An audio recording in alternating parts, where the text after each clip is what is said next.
Ardogino. Oganda Okinyaora, gitima orango. Oganda Okinyaora. Mokwongo nyikwa Ramogi ka wang'iyo kuma ne wae. Chalo ni wahero dak kama pi nitie. Nyiso ni ngimawa ni e pi. Pesa wa ni ang'o ni e pi. So kwa wuoyo gi nyikwa Ramogi modak e dho pi. Onego wang'e ni pigni osekonyowa marom nade. Ka wante wane joma timo golo rech mitero nyaka loka. Pigni ema miyowa. Wane joma gero boat. Wane joma puro pi mane aora gi ema timo nade. Puro. Nyiso ni ngima ni e aora. To waduogo wakao dak ma waloko tokwa ne ang'o aora. Timbewa wachoko yugi wadire aora ng'ewa. Kidhi aora ibiro yudo ka ji oloko ng'egi nang'o na aora. Koro mae nyaka waloki ni ka wadak to wang'i ang'o. Wang'i aora. Wane ka wanyalo diro yugi e mbele kama watimo ang'o wadak.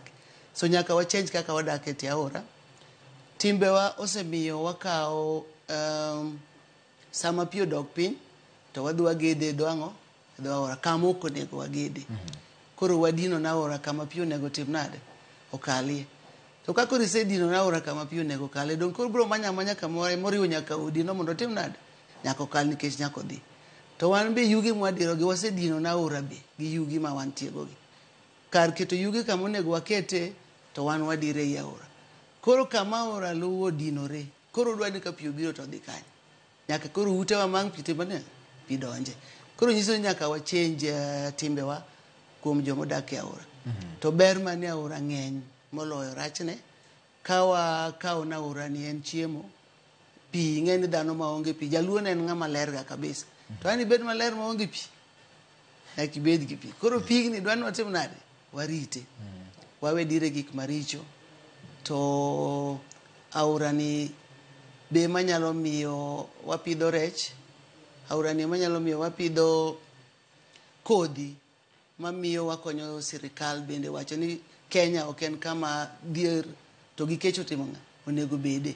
Kech lo ma aora kao duong'. To lo ni ka waweya na aora kende ok dwa thagre. Wathagore nikech wadhi laro lo ga aora kama onego lu.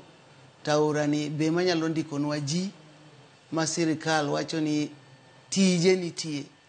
To nyaka wakony johala matindo tindo. Johala matindo tindo pong'o tie aora. Kikawo kuom ranyisi Nairobi ka kuonde miking'iyo kata aora makalo